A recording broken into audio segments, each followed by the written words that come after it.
السلام علیکم ناظرین، میں ہوں امینا خان۔ پروگرام ہے میری دھرتی میری دنیا۔ ناظرین، ہمارے روایتی کھیل، بچپن کی یادیں آج کہیں کھو گئی ہیں۔ انہیں تیز رفتار ترقی نگل گئی ہے یا سائنس و ٹیکنالوجی کی یلغار انہیں بہا کر لے گئی ہے۔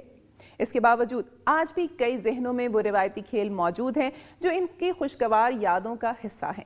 آج کے پروگرام میں اسی حوالے سے ایک خصوصی رپورٹ شامل کی گئی ہے جس میں ان روایتی کھیلوں کے بارے میں آپ کو بتائیں گے جنہیں آج کی نئی نسل شاید جانتی تک نہ ہو۔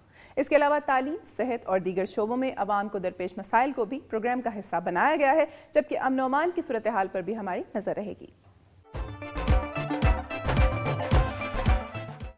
جی ناظرین، پروگرام کا باقاعدہ آغاز کرتے ہیں اور سب سے پہلے آپ کو لیے چلتے ہیں صوبہ سندھ کی جانب، نظر ڈالتے ہیں سندھ بھر سے موصول ہونے والی اہم رپورٹس پر۔ ناظرین، گزشتہ دنوں جعلی کھاد کے حوالے سے خبریں میڈیا پر آتی رہی ہیں۔ میری دھرتی میری دنیا میں بھی اس بارے میں عوام کو آگاہی فراہم کرنے کے ساتھ ساتھ متعلقہ اداروں سے درخواست کی گئی تھی کہ وہ اس معاملے کا سنجیدگی سے نوٹس لیں۔ ایک بار پھر پیرومل پولیس نے جعلی کھاد برآمد کی ہے۔ اس حوالے سے تفصیلات جانتے ہیں اس رپورٹ میں۔ سانگڑ کے قریب پیرومل تھانے کے حدود کنڈیاری میں پولیس کو نقلی کھاد کی فروخت کی اطلاع ملی تھی، جس پر پولیس نے چھاپہ مار کر نقلی کھاد کی بوریاں برآمد کر کے نامعلوم افراد کے خلاف مقدمہ درج کر لیا ہے۔ ڈی ڈی او زراعت غلام قادر شر کا کہنا ہے کہ ملزمان یوریا کھاد کو رنگ پالش کر کے ڈی اے پی بنا کر فروخت کر رہے تھے۔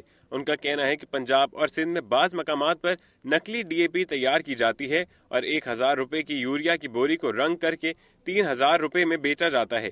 کنڈیاری پولیس کے مطابق چھاپے میں 230 بوریاں برآمد ہوئیں، تاہم ملزم فرار ہو گیا۔ ہمیں اطلاع یہ ہے کہ کئی مقامات پر نقلی کھاد چھپائی گئی ہے۔ دوسری جانب کاشتکاروں کا کہنا ہے کہ نقلی کھاد محکمہ زراعت کی ملی بھگت سے فروخت ہو رہی ہے۔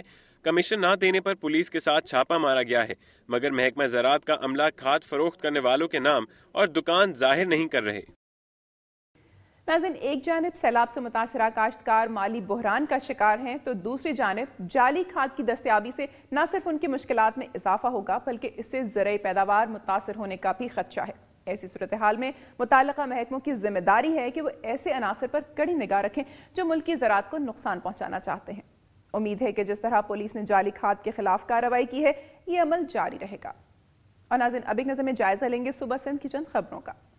ڈہر کی اسٹیشن پر ٹریک نمبر 5 سے مال بردار گاڑی کی 5 بوگیاں پٹری سے اتر گئیں۔ ٹرینوں کے ذریعے کھاد کی منتقلی معطل ہو گئی۔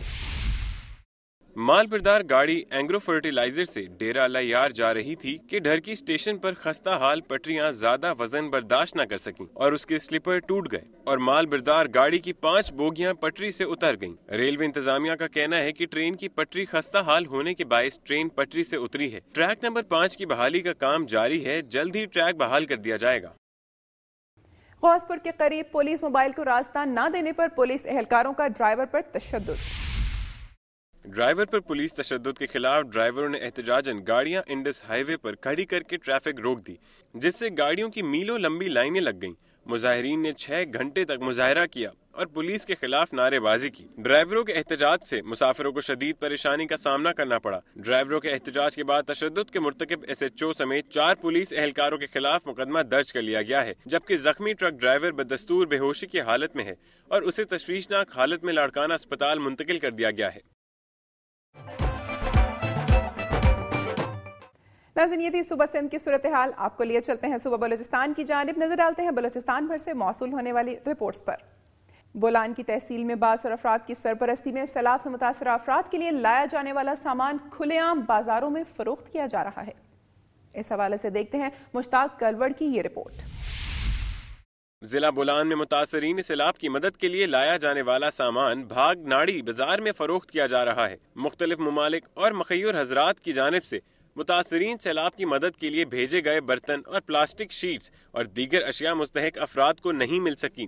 سرکاری اہلکاروں اور بعض نام نہاد این جی اوز نے ملی بھگت سے یہ امدادی اشیاء بااثر افراد میں تقسیم کر دی گئی ہیں اور اب بازار میں فروخت کی جا رہی ہیں۔ متاثرین کی مدد کے لیے بھیجا گیا سامان بازار میں فروخت کرنے کا یہ پہلا واقعہ نہیں ہے۔ اس سے بھی پہلے کئی مرتبہ این جی او کے اہلکار سامان فروخت کرتے پکڑے گئے، لیکن ان کے خلاف کوئی کارروائی نہیں ہو سکی۔ کئی افراد ایسے بھی ہیں جو مستحق افراد کا حق مار کر اپنے گھر بھر رہے ہیں۔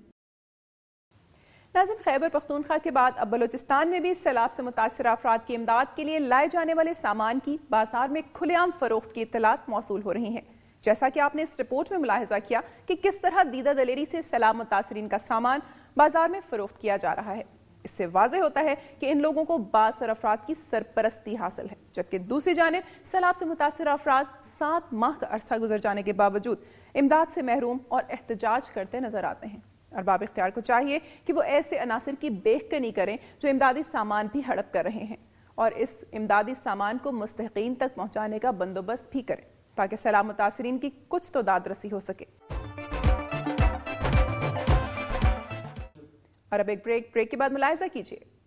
شباب ملی وزیر آباد نے ریمن ڈیوس کو ممکنہ طور پر سفارتی استثناء دیے جانے کے خلاف ریلی نکالی۔